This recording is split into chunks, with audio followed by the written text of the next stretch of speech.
Saya, Bang Usman Hamid, aktivis HAM, Pak Tamrin Amal Tomagola, sosiolog, ada Mas Bambang Bujono, kritikus seni. Intinya kami sama-sama merasa Galeri Nasional mestinya bisa membuka pameran itu tanpa ada sensor lah ya, tanpa ada sensor terhadap karya, pamerkan semua, karena menurut kami, saya khususnya, negara harus menjamin kebebasan berekspresi dalam bidang seni. Dan penyampaian kritik yang dilakukan oleh seniman, dalam hal ini pelukis Yosup Prapto, melalui karya-karyanya itu kan suatu hal yang lumrah, suatu hal yang biasa, yang justru harus ada jaminan dari negara, karena Galeri Nasional sendiri itu bagian dari pemerintah, ya harus diberikan ruang untuk memamerkan keseluruhan karyanya ya tanpa ada sensor. Dan saya sendiri tidak ingin kalau kejadian ini menjadi presiden lah ke depannya. Jadi nanti kalau ada hal-hal yang sama bisa dengan mudah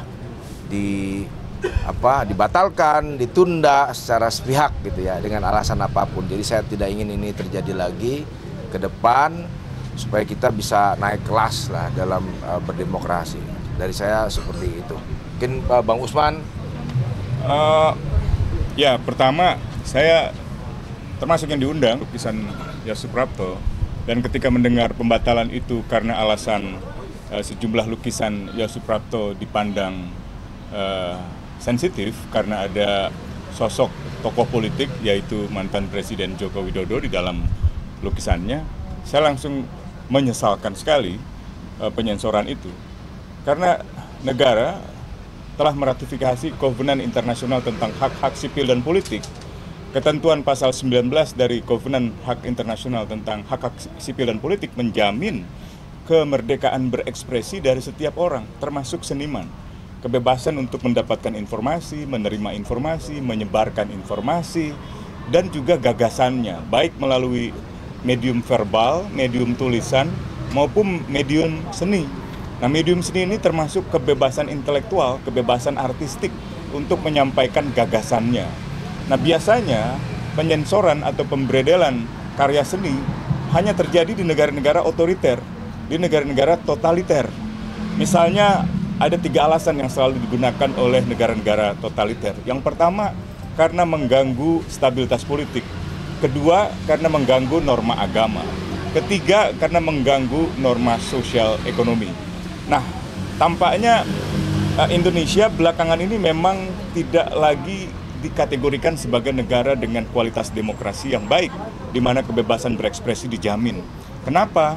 Karena ada 3 problem yang terjadi dalam tahun-tahun terakhir di Indonesia. Pertama, menyempitnya ruang publik, ruang masyarakat untuk menyampaikan kritik dan protes.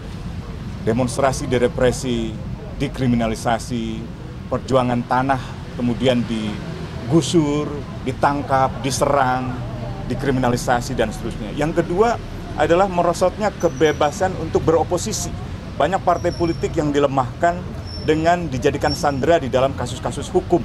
Jadi senjata-senjata politik sudah mulai menggunakan aparat penegak hukum dan hukum-hukum sengaja untuk melemahkan aktor-aktor oposisi. Yang ketiga adalah melemahnya integritas pemilu. Nah, 3 indikator ini adalah 3 penentu apakah sebuah negara masih disebut negara demokratis. Nah, Indonesia sudah mengalami pelemahan kualitas kebebasan sipil. Yang pertama, kebebasan beroposisi. Yang kedua, dan juga integritas pemilu yang diragukan kejujurannya atau keadilannya. Nah, karena itu peristiwa ini jangan sampai benar-benar merupakan tindakan untuk memperburuk lebih jauh keadaan demokrasi di Indonesia menjadi negara otoriter. Jadi saya berharap sekali Galeri Nasional dan Kementerian Kebudayaan mengubah dan mengoreksi kebijakannya dengan membolehkan 5 lukisan yang dilarang untuk kembali dipajang, dan pameran itu diperbolehkan untuk diakses oleh masyarakat hingga jadwal yang memang telah ditetapkan berakhir, yaitu 19 Januari. Itu sangat penting agar masyarakat tidak kehilangan ruang dialog untuk membicarakan masalah-masalah sosial yang mereka alami, yaitu tanah. tanah menjadi tema yang sentral dari lukisan Yos Suprapto, yaitu tanah sebagai dasar dari kedaulatan pangan masyarakat. Banyak sekali pertanian, perkebunan masyarakat yang tergusur oleh industri-industri besar, industri nikel, industri batubara, atau perkebunan besar seperti sawit, sampai dengan pembangunan gula tebu di Merauke yang belakangan banyak mendapat sorotan dari berbagai kalangan. Jadi saya kira Yos Suprapto telah menyuarakan keresahan masyarakat yang kehilangan tanahnya melalui pameran tunggal dengan tema tanah untuk kedaulatan pangan. Jadi saya berharap pemerintah justru mendengar kritik dari masyarakat melalui ekspresi artistik dari seorang Yos Suprapto. Kamri? Saya kira udah cukup ya. Sudah dipakai untuk proyek-proyek infrastruktur dan kemudian untuk pertambangan dan perkebunan. Dia sudah mengamati itu lama sehingga dia menyuarakan penderitaan rakyat itu lewat lukisan-lukisan itu. Sehingga sebenarnya kita harus berterima kasih kepada Yos Suprapto bahwa dia sudah menjadi penyambung lidah dari penderitaan rakyat. Nah, kemudian kalau ada yang tersinggung dengan itu, saya kira ya sudah biasa di dalam kekuasaan negara itu selalu ada pihak-pihak yang merasa alergi dengan berbagai kritik yang begitu langsung seperti yang dibuat oleh Yos Suprapto gitu. Apalagi pameran ini kan sebenarnya lukisan yang dilarang itu sebenarnya dikatakan kurator sudah keluar dari tema pameran. Padahal sebenarnya tidak. Lukisan-lukisan itu masih di dalam tema dari pameran ini. Mengapa? Karena tema pameran ini adalah tanah peningkatan kedaulatan pangan. Nah, kata kedaulatan itu berhubungan dengan kekuasaan dan sudah wajar kalau Pak Yos Suprapto ini menyinggung praktik-praktik kekuasaan yang sebenarnya melanggar etika yang sudah kita alami sebenarnya dari sejak zaman Pilpres dengan pelanggaran etika konstitusional yang sangat menyolok itu sehingga dan kemudian ditambah dengan penderitaan rakyat di daerah-daerah. Jadi sebenarnya Pak Yos ini hanya menyuarakan kepada publik, ini loh yang diderita oleh rakyat, tanah-tanah yang dirampas, ini loh negara kita itu etika konstitusional saja dilanggar. Ini nggak bisa dibiarkan terus-menerus.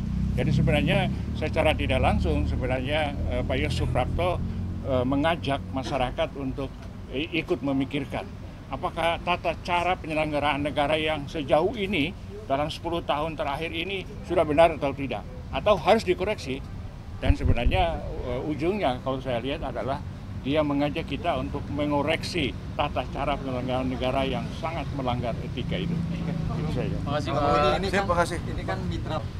Ya tentu kami sedang masa reses sekarang ya. Nanti di masa sidang pertama tahun depan itu juga bisa dipertanyakan. Tapi saya pikir sebagai mitra kerja dalam hal ini juga saya meminta Galeri Nasional tetap membuka dan menyelenggarakan pameran itu tanpa ada karya yang disensor. Karena apa? Karena akan disebutkan juga oleh Menteri Kebudayaan tidak ada beredel.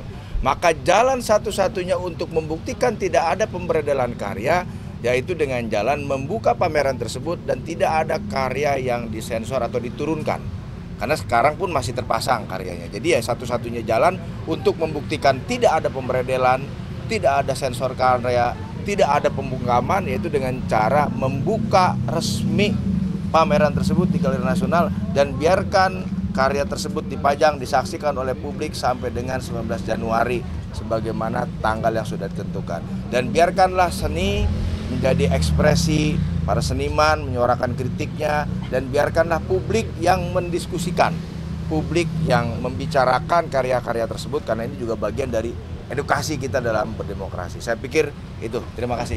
Terima kasih.